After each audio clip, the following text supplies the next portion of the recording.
Mergulhando no universo do direito. Entrevistas com especialistas no assunto. Direito no ar.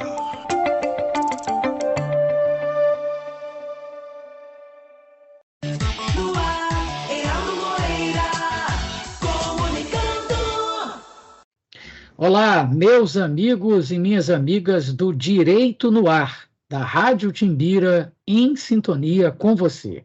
Hoje, nesta noite de 15 de junho de 2023, aqui na gravação do nosso programa, iremos tratar do tema municipalismo e gestão dos recursos públicos. E para isso, a gente convidou o professor universitário, meu querido amigo, Dr. Francisco Araújo.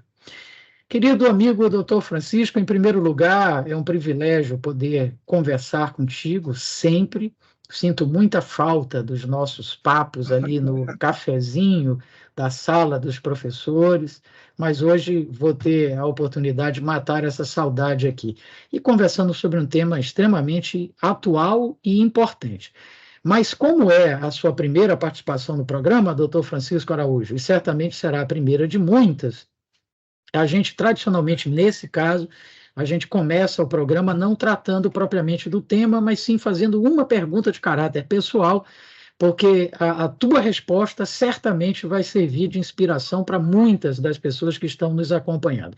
E a pergunta é muito simples: o porquê da escolha da docência superior?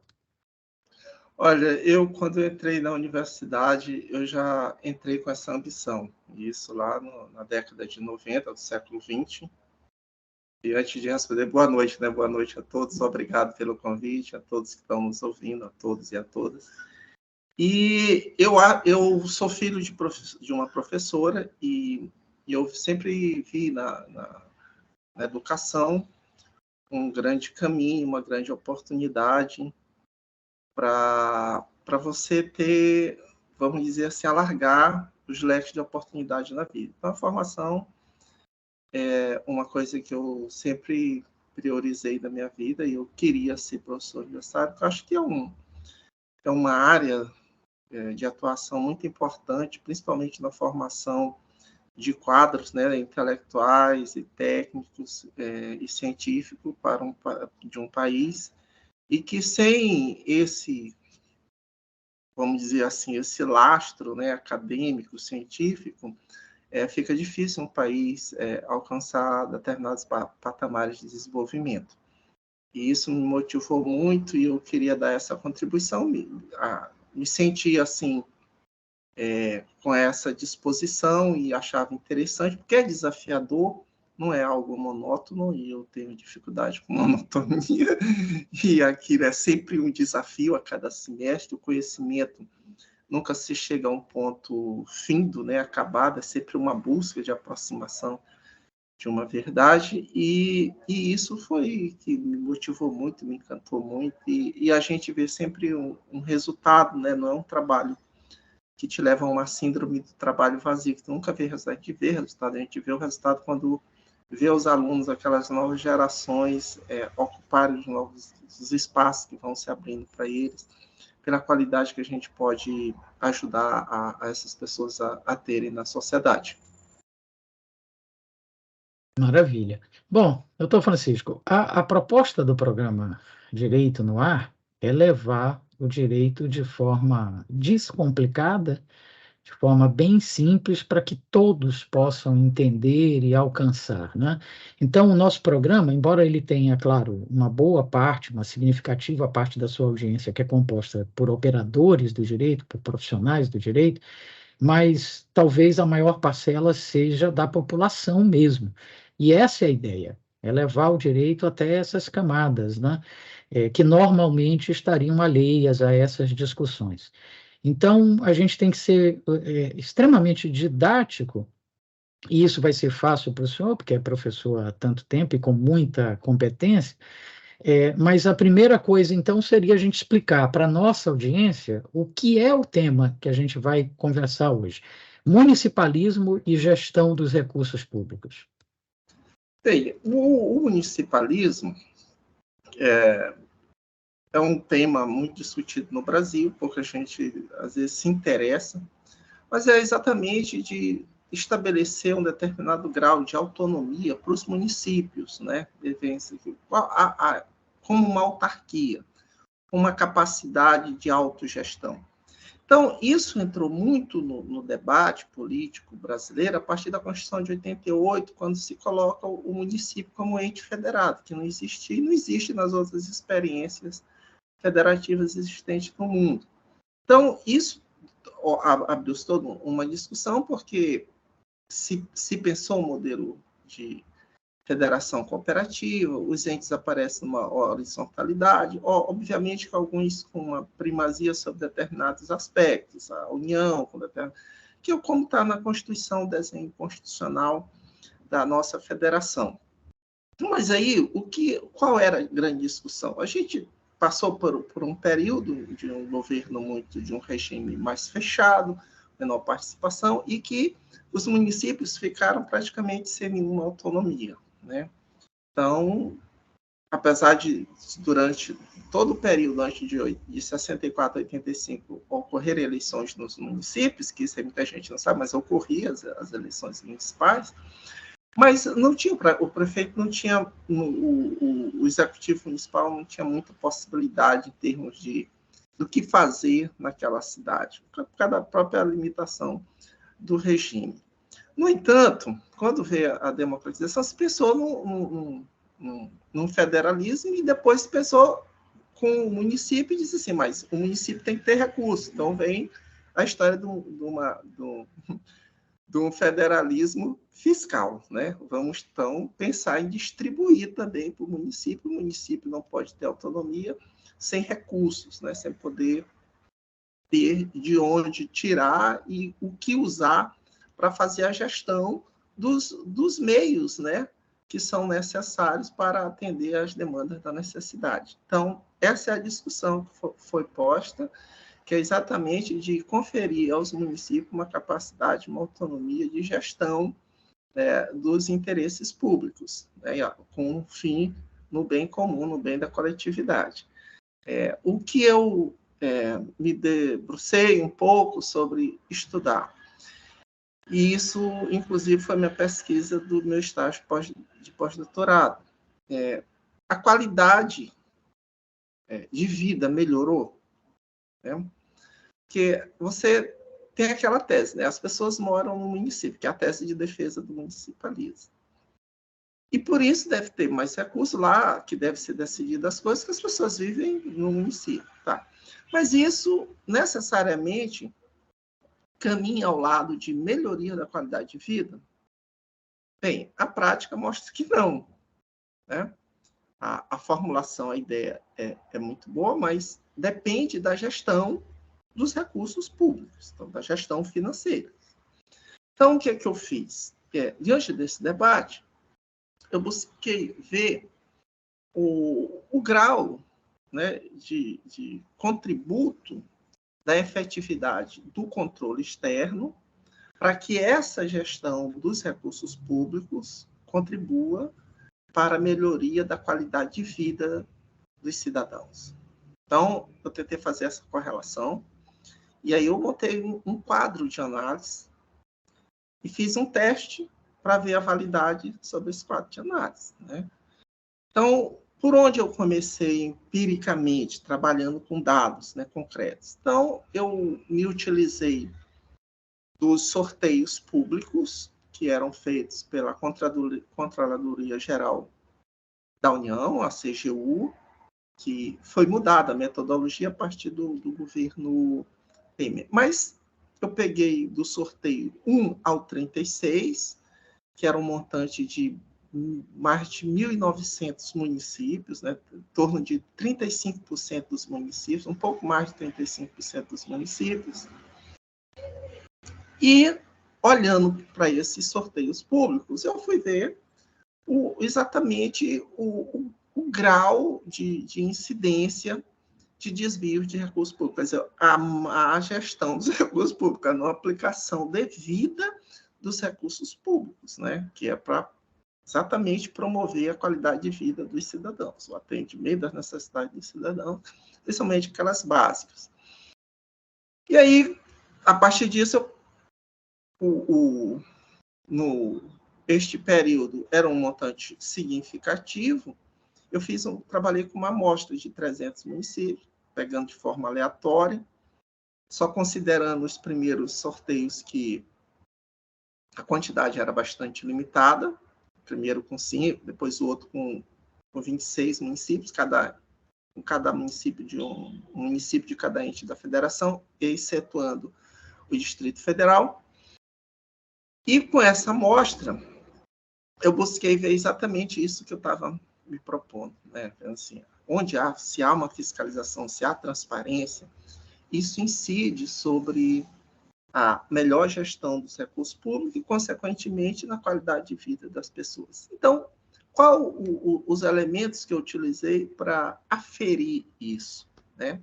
Eu peguei o índice de gestão fiscal da FIFJAN, que é a Federação da Indústria do Rio de Janeiro, que tem esse índice, e peguei o ranking nacional de transparência, que é do Ministério Público Federal, e peguei o IDHM. Então, eu coloco o IDHM como uma variável dependente, quer dizer, se alterar a movimentação dessas outras aqui, vai ter uma consequência aqui. É isso que eu estava testando, né? E aí eu fui vendo o grau de correspondência, onde tinha um IDHM muito baixo, né? E um grau de transparência também muito baixo. Se isso aí caminhavam junto. E isso caminha. Eu verifiquei que é uma coincidência muito alta mesmo, né? A questão do índice de desenvolvimento, o índice FIFJAN, de gestão fiscal, com a questão do IDHM, onde tem piores indicadores dos municípios em termos de gestão fiscal, o IDHM é muito baixo. Então, isso está em quase 90%. Então, dá para perceber que tem muito a ver a questão da qualidade da gestão. E, olha, a gente tem um parâmetro legal para se ver isso e abordar isso, que é a Lei de Responsabilidade Fiscal, a 101, né, de 2000, foi na época do Fernando Henrique Cardoso, que tentava exatamente dar uma qualidade, uma responsabilidade na gestão fiscal, né, com a questão de uma ação planejada, com transparência, limitar a questão da renúncia fiscal, gasto com pessoal. Como nós sabíamos, às vezes a folha de pagamento do município, né, com o pessoal, comprometia todos os recursos do município. E aí faltava dinheiro para investimento no desenvolvimento social. E essa é a grande questão do Brasil. Bem, feito isso, o teste estatístico aprovou, deu certo, como algo que realmente tem uma correlação entre esses elementos de mais de 25%, e eu observei isso, e pasmem, né, algumas coisas isoladas já chamavam a atenção.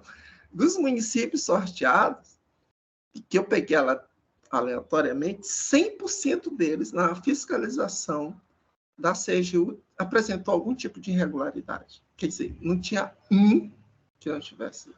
E que recursos eram esses? Eram recursos das transferências, né, que ocorrem da União com o município, que estão relacionados à saúde e à educação. Quer dizer, dois setores que são muito, muito, muito problemáticos no Brasil.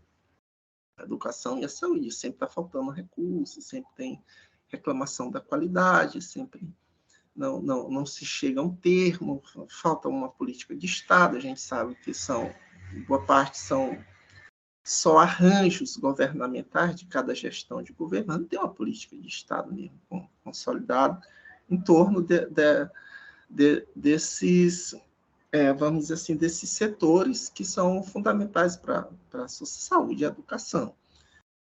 Implica a longevidade, implica na questão da qualidade técnica e de formação da população, dos cidadãos. O que eu vi?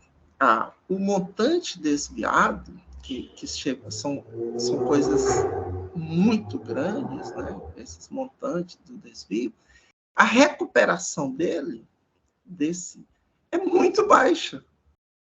E o mais baixo ainda são exatamente a quantidade dos que vamos dizer assim, cometeram essas ações, vamos usar esse termo assim, né, mas que cometeram essas ações, a punição deles é baixíssima. Então, não chega a 2%, que realmente sofreram uma sanção mais dura e que tiveram penalidades maiores. Então, a maioria, assim, mais de 90%, acaba ficando numa situação de quase impunidade, e mesmo impunidade.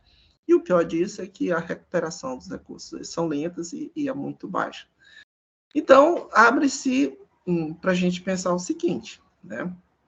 A ideia é boa, mas faltam mecanismos que consolide uma gestão eficiente, um gasto eficiente dos recursos públicos, que resulte na melhor qualidade de vida para os cidadãos. Então, mais do que a falta de recurso, tem a ineficiência do gasto com os recursos públicos e, vamos dizer assim, a baixa qualidade de quem está à frente disso. Eu falo da qualidade em termos da responsabilidade pública, né, republicana, com a coisa pública.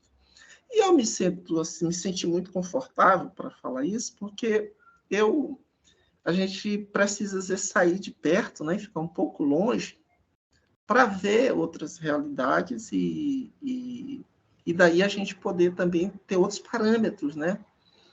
Então, eu tinha os dados e eu estava em Portugal e eu me ocupei também em verificar a questão da gestão pública lá.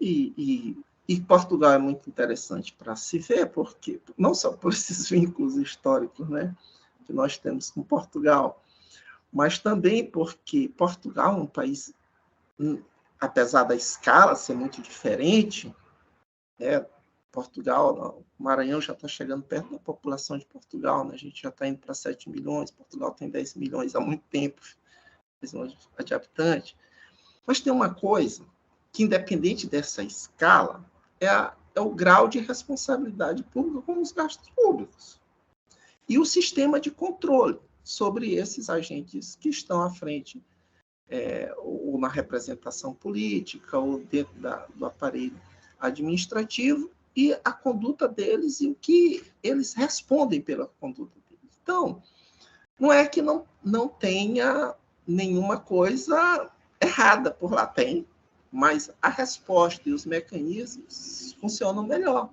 Isso também que eu verifiquei. E outra coisa, o básico, eles já resolveram, essa é a grande questão. Então, você chega numa aldeia, então, entenda a aldeia, eles chamam lá, é como se fosse um povoado aqui, um distrito aqui, dentro de um município. Você encontra o esgoto, a água e o sistema de... A questão da pavimentação, do acesso, está tudo resolvido isso aí. Quer dizer, o que é básico está resolvido. Outra coisa, a assistência médica. Aí eu estou falando essas duas coisas que é de onde sai muito. Está garantido. Então, todo mundo tem seu cadastro, todo mundo sabe qual é o posto onde tem que se dirigir, e esse atendimento é por zona, por onde você mora, né? Então, lá tem um ente que aqui não, na época da colônia, não vingou, só ficou o nome lá em São Paulo, né? Freguesia do Ó. A freguesia é uma autarquia, é uma unidade administrativa intramunicipal, quer dizer, no interior do município, tem uma outra forma de organização administrativa, constitucionalmente estabelecida, que é a freguesia. Então, tem um presidente da freguesia, a Assembleia da Freguesia.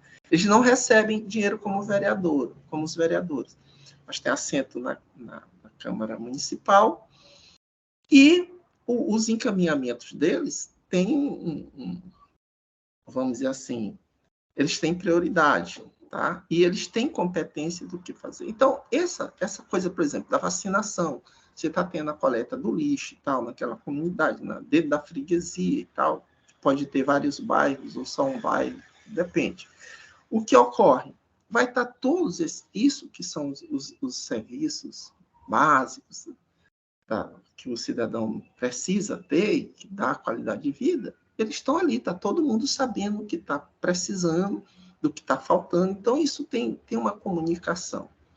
Então, isso aí também é um facilitador lá, porque é um país menor, uma população menor, mas tem maior interesse em levar, em solucionar os problemas dos cidadãos, está mais perto. Por exemplo, aqui no Maranhão, por exemplo, tem povoados que estão localizados a 60 quilômetros da sede do município, a 70 quilômetros.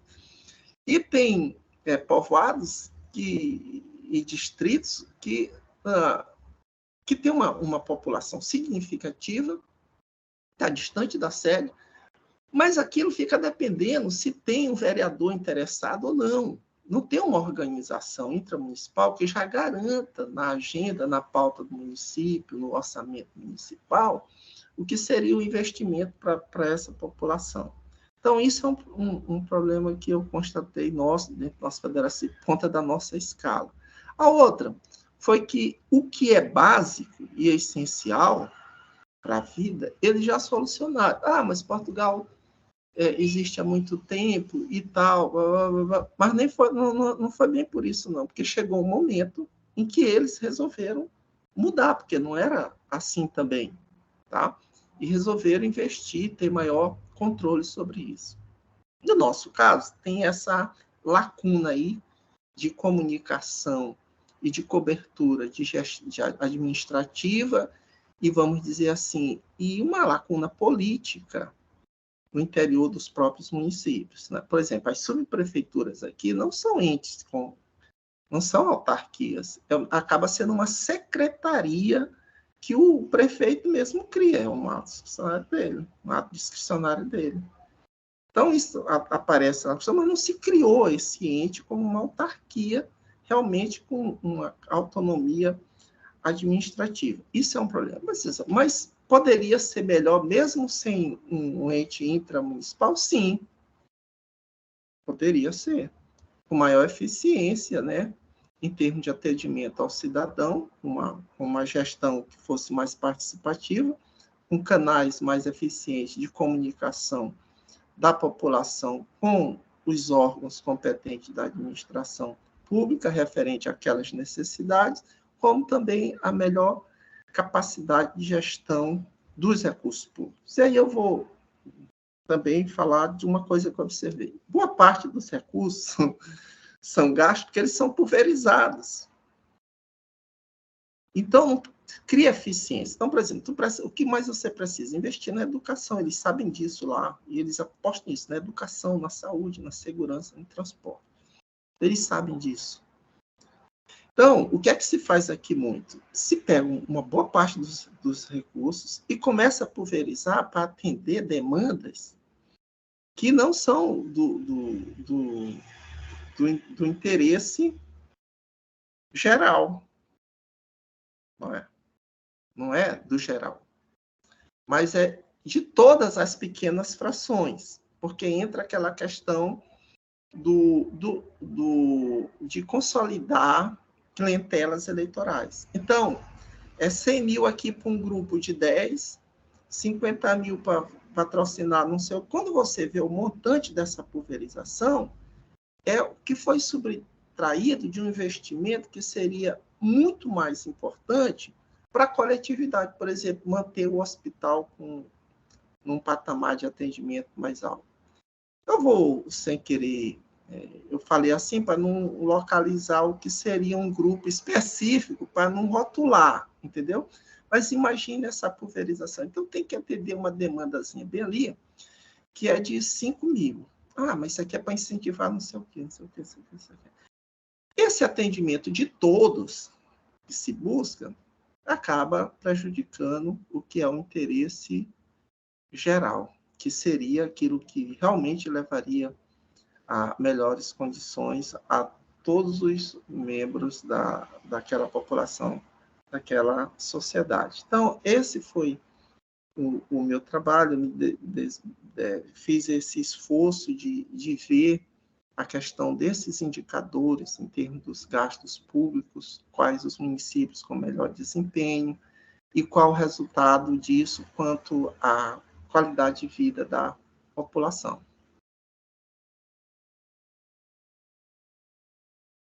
Maravilha. Foi Realmente uma pesquisa muito rica, né, em termos de resultados, de números, de constatações. Eu só fiquei com algumas dúvidas, doutor Francisco Araújo, que está conversando conosco hoje, o professor universitário, sobre municipalismo e gestão de recursos públicos. É, algumas dúvidas. A primeira delas, doutor Francisco, a eficiência dos gastos públicos seria o gênero, né? A falta de eficiência nesses gastos, né? A falta de uma gestão competente seria o gênero, e a corrupção seria uma das espécies desse gênero, ou são dois problemas isolados?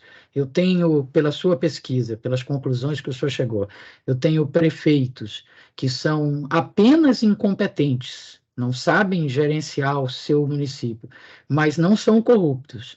E eu tenho prefeitos que são corruptos, embora façam parecer uma gestão até eficiente, ou uma coisa necessariamente está interligada com a outra. Não, isso aí a própria CGU lançou um manual porque ela observou também que em alguns casos era total ignorância. Não entendia nada da lei de licitação. Hoje em dia tem até um formulário, né? A questão das licitações, tá? E aí acabava que tinha um monte de coisa em volta na improbidade administrativa e tal. Mas o que a CGU observou? Havia erros cometidos que era exatamente por ignorância. E aí está a questão do municipalismo de novo, né? Porque que essas coisas, qualquer ângulo que tu coloques, vai resultar na mesma coisa, que é um prejuízo em termos de qualidade de vida, tá? Basta ver índices aí dos municípios, como é que acontece. O que é que ocorre? Ao se fazer esse municipalismo, se pensar o municipalismo, não se fez uma gradação que distinguisse o que seria esse municipalismo. Então, o que é que eu estou dizendo? Ao se criar esse ente, compondo a federação, se criou também a ideia de uma descentralização. O próprio federalismo já traz uma ideia de descentralização política. E essa ideia também foi acompanhada de não foi bem acompanhada de uma descentralização administrativa. Então, descentralização política não é igual a descentralização administrativa. E nem houve uma desconcentração do ponto de vista administrativo. O que é que ocorre? Quando começou isso, é o município agora, e aí o que é de competências própria do município, disseram é isso aqui. Aí o que é que ocorreu? Vamos transferir mais recursos para o município. Mas os encargos foram juntos dessas transferências, dessas competências, que aí é uma descentralização política. Então, olha, o município agora vai ficar responsável pelo ensino fundamental. O município agora vai ficar responsável pela fiscalização do trânsito. Compreende? Observe, eles estão usando município. Eles não estão dizendo assim, quais municípios têm real capacidade de arcar com isso. Isso é um problema. Sabe o que eu estou falando? É o seguinte, isso para São Paulo, o município de São Paulo é uma coisa. Isso para um município como não vou citar nenhum aqui, né, para não ficar tendencioso, mas um município que não tem capacidade nenhuma de se autossustentar, cujas as receitas não cobrem suas despesas, que vive das transferências constitucionais, isso é um desastre. Então, se fez de uma forma linear essa transferência de encargos. Tá, tudo bem, ele pode cobrar o IPTU, mas me digam, alguns municípios aí vão cobrar IPTU de quem? Compreende? A própria habitação do indivíduo já mostra a incapacidade dele. Tá? Vai fazer o quê? Então, um município que sobrevive das transferências. E aí, tem um outro problema. Qual o quadro técnico-administrativo desse município? Exatamente para isso. que vai realmente mostrar e auxiliar e conduzir os procedimentos que são adequados e que se conformam com a lei? Nenhum. Então, a baixa eficiência da utilização dos recursos já começa aí, com a inexistência de um corpo de carreira, de um funcionalismo público técnico, né, capacitado, que possa dar. Porque o prefeito não precisa ser um expertise, ter uma expertise e tal, não sei o quê. Porque é um representante mesmo político. A gente não deve confundir isso, nunca tirar isso, né, que é uma representação política. Ele tem que ter um lastro político. Mas o corpo administrativo não pode não existir. Porque não dá para um homem só fazer uma gestão de um município. Ele entender de toda a contabilidade, tudo. Não tem como. E tudo tem que passar. Tem que ter isso. Isso aí não existe na maioria dos municípios. Não tem gente de carreira, são temporários, mal remunerados. Quer ver um exemplo? A saúde, a questão de olhar nas casas, como é que tá. Isso aí era um serviço que muitas endemias foram sofreram uma retração no Brasil graças a um órgão que era SUCAM, que era federal. O cara tinha uma remuneração melhor, tinha um equipamento, passava nas casas, então tu não via questão todo dia de dengue, não sei o quê, se combater a malária, doença de Chagas. Quando municipalizou, cadê o agente de saúde do município? Capacitado, com uma remuneração, com todos os recursos. Então, é muito complicado, porque também, às vezes, a gente pensa assim, mas mesmo aquele que teve algum ato de corrupção teve uma legitimação. Não, não teve. Porque o que ele apresenta como marketing de resultado está aquém dos gastos. Então, isso aí já é um prejuízo, que mostra que o investimento foi mal feito, né? Mas serve como marketing. Isso aí é vender o produto. Às vezes é muito mais a venda do produto do que o resultado. Em todos os municípios que houve uma melhoria da qualidade de vida, foi exatamente por continuidade de políticas públicas, tá? Teve continuidade em sucessivas gestões. A gente pode citar aqui a questão da educação em Sobral, a questão do transporte em Curitiba.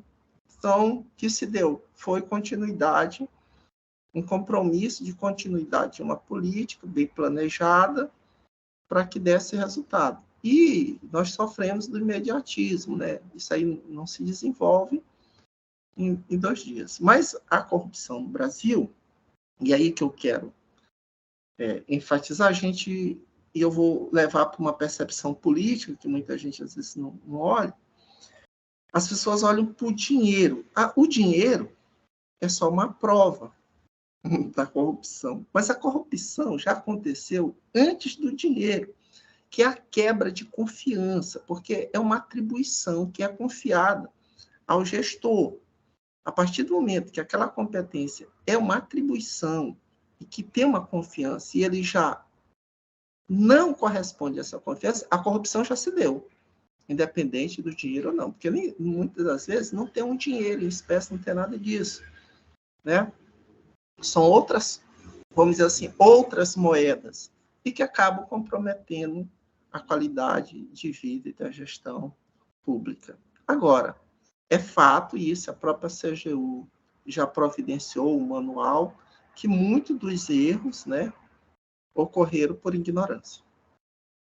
Mas tem a corrupção calculada, porque pelo montante e por onde ela foi operada, dá para se ver que ela foi pensada, não foi por ignorância. Por exemplo, envolvendo entidades, ONGs, que são de parentes do próprio que está à frente da gestão pública. Tá?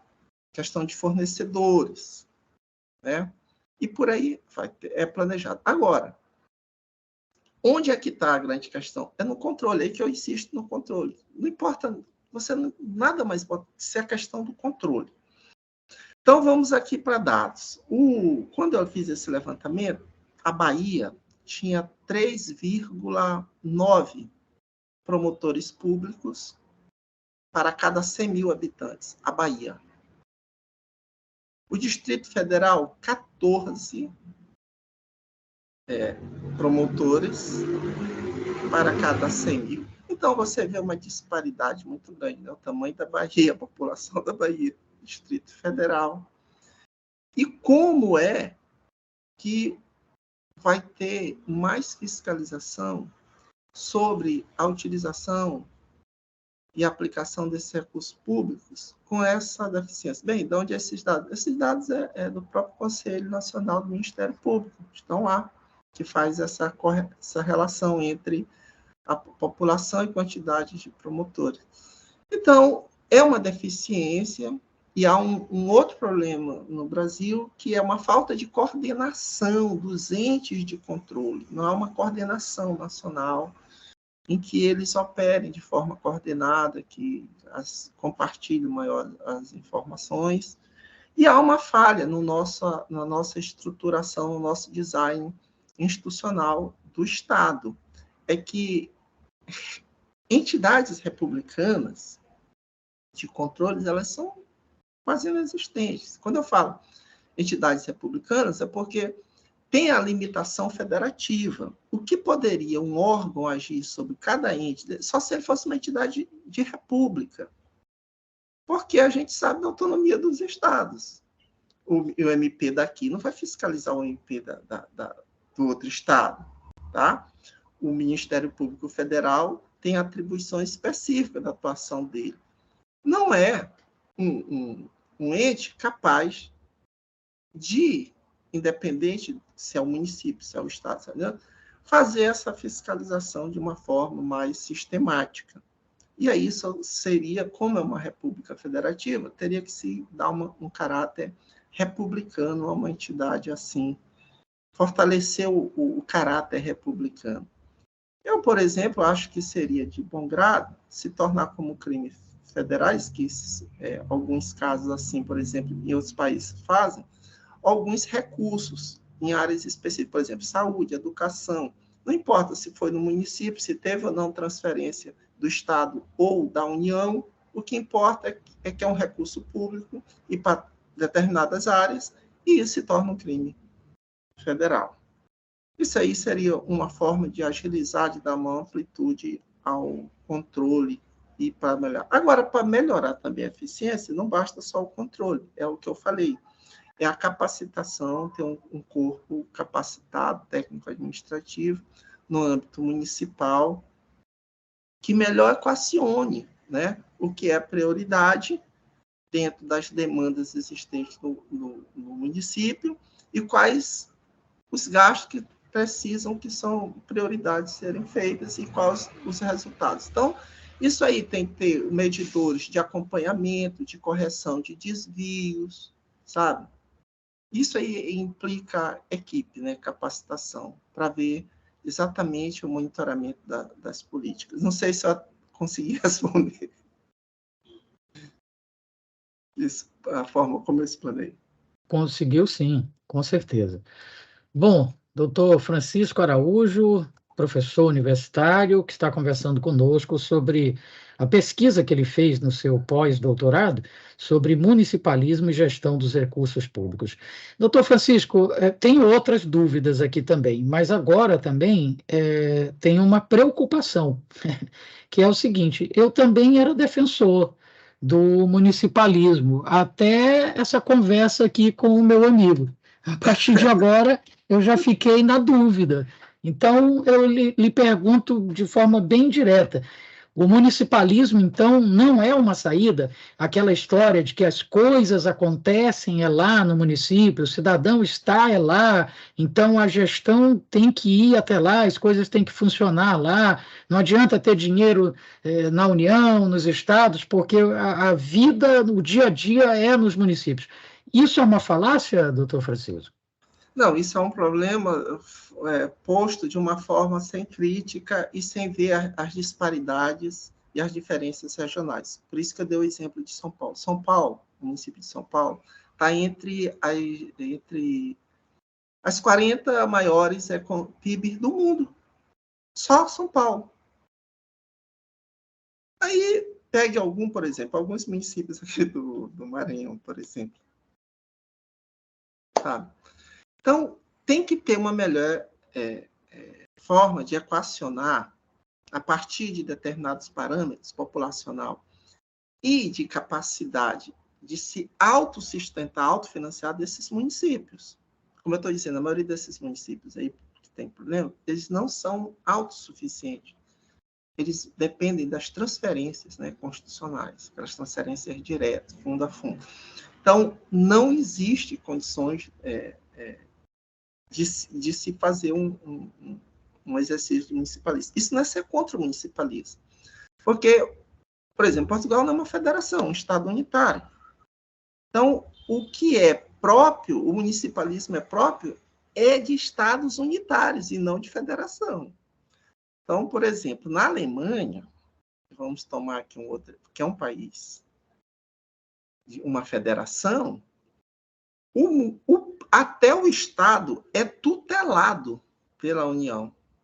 Isso foi uma decisão da Suprema Corte alemã, o próprio Estado. Na República, e a gente está trabalhando um exemplo de república.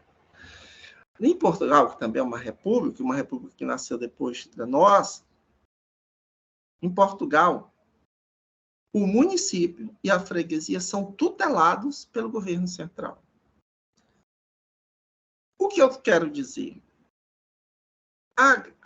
O grau de autonomia municipal tem que ser gradativa e conforme a capacidade do município de se autogestar, entendeu? De autogestão do município. É isso que eu entendo.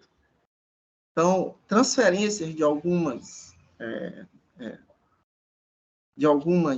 competências tem que estar ligado à capacidade dele de se autogestar, capacidade de se manter.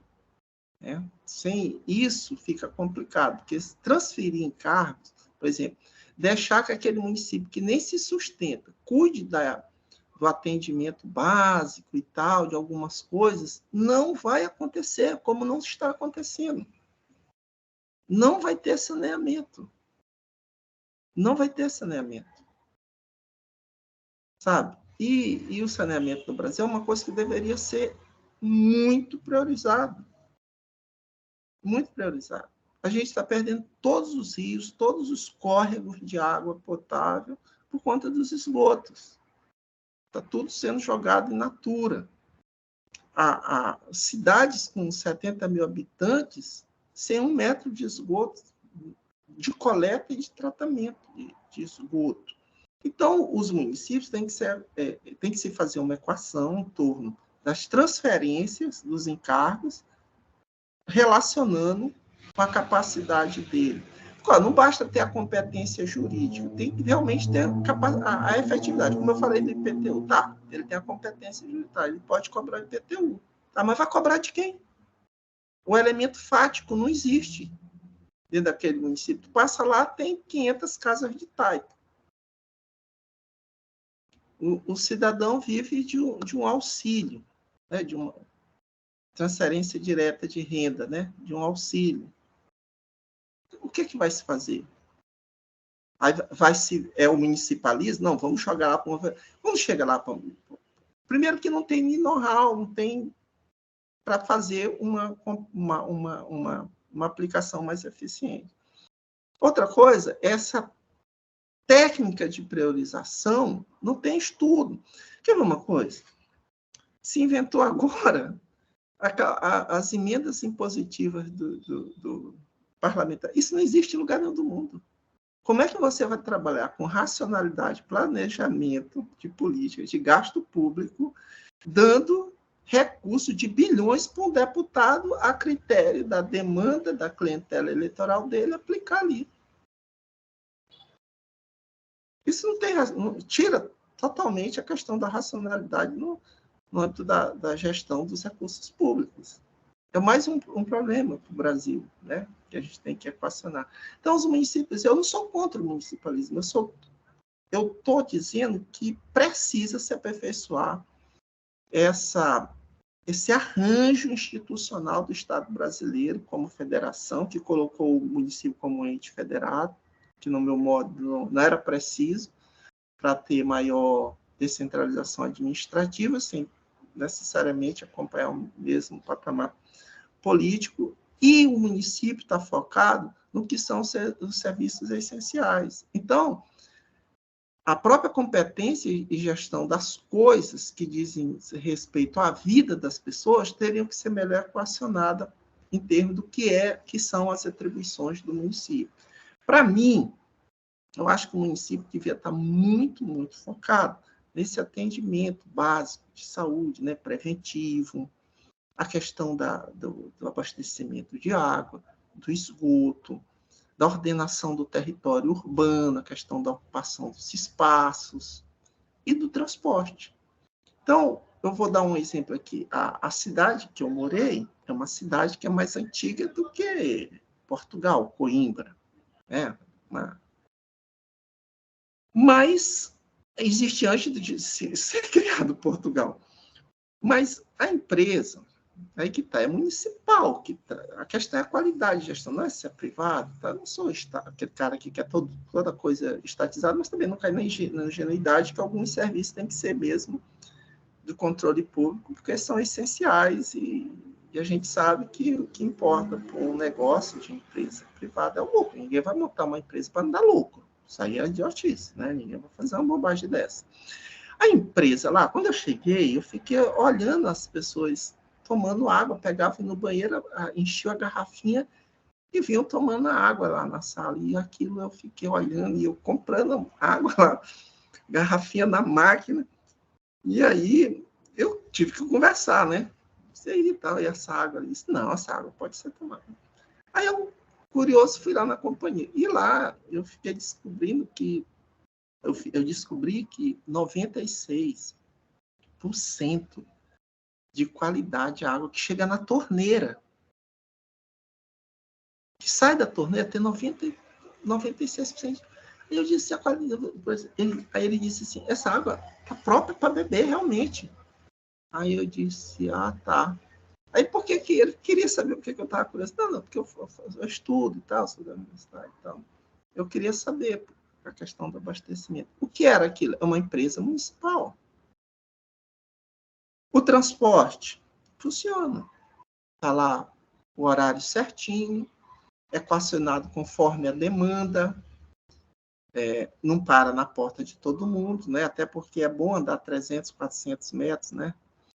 E não dá para parar transporte, porque aqui também tem uma ideia equivocada, tem que parar na porta, né? E o transporte altamente equacionado em termos de eficiência dos horários e pasme.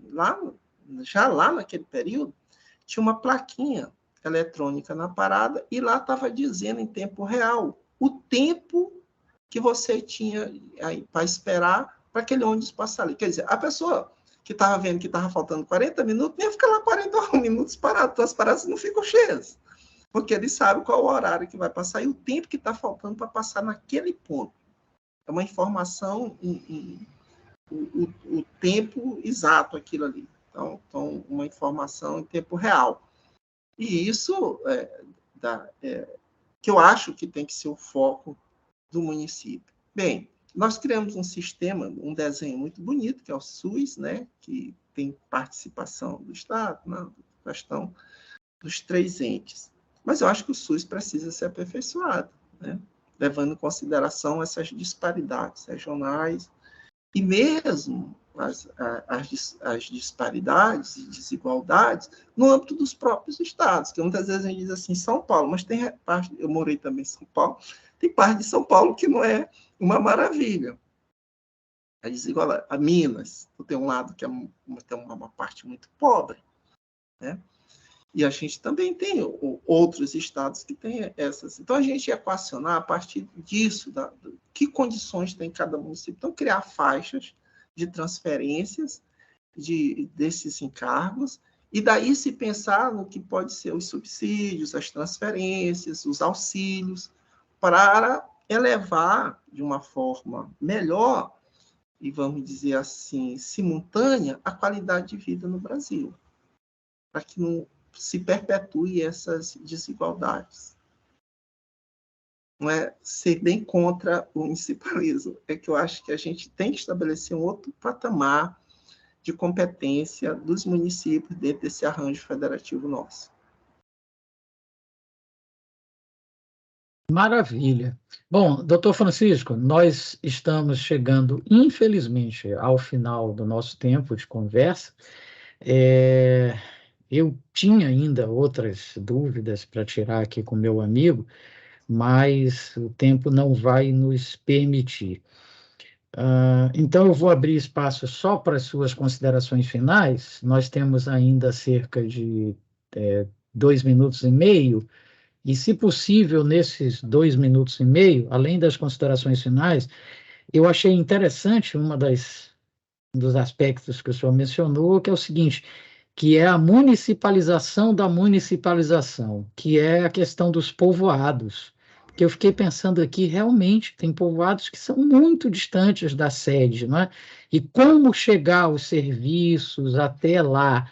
Então, seria a municipalização da municipalização, doutor Francisco? Eu defendo a criação do que teve já uma interpretação da Constituição, que era a questão dos distritos, e se jogou para as assembleias jogaram para o município, ninguém criou nada, e acabou só uns fazendo subprefeitura. Não. Isso aí foi mal tratado na Constituição, e eu acho que deveria se repensar a questão do distrito, estabelecer o distrito como um ente administrativo intramunicipal, constitucionalmente, sem remuneração, para os componentes da Assembleia, do Distrito e do Presidente, mas que agregasse ali por regiões, por povoados, né, botando a sede num distrito, porque isso estabelece uma demanda muito significativa, assim, uma agenda, põe na agenda coisas muito significativas e orgânicas dessas pessoas que acabam ficando muito sem ter a presença do Estado e das políticas públicas.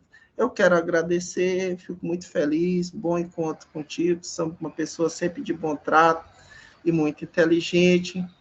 E eu sei que tem muitas questões, eu fui apresentar uma vez isso, eu já não conseguia mais falar, porque uma coisa vai puxando outra, né? Por exemplo, tem esse elemento constitucional aí que daria a noite todinha sobre o distrito. Depois tu faz uma verificação lá na Constituição, tu vais ver o que... E aí acabaram levando para um outro lado.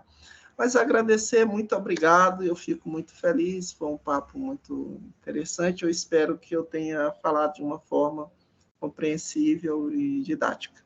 Obrigado a todos. Com certeza, foi muito rico o debate, a conversa, as informações que o senhor trouxe, vai fazer com que muita gente fique pensando a respeito da municipalização. Muito grato ao querido amigo doutor Francisco Araújo, professor universitário dos mais conhecidos e respeitados aqui em São Luís do Maranhão, que conversou conosco sobre municipalismo e gestão dos recursos públicos, que foi trabalho de pesquisa dele no seu pós-doutorado. Bom, então é isso. Um forte abraço a todas e a todos e até a semana que vem.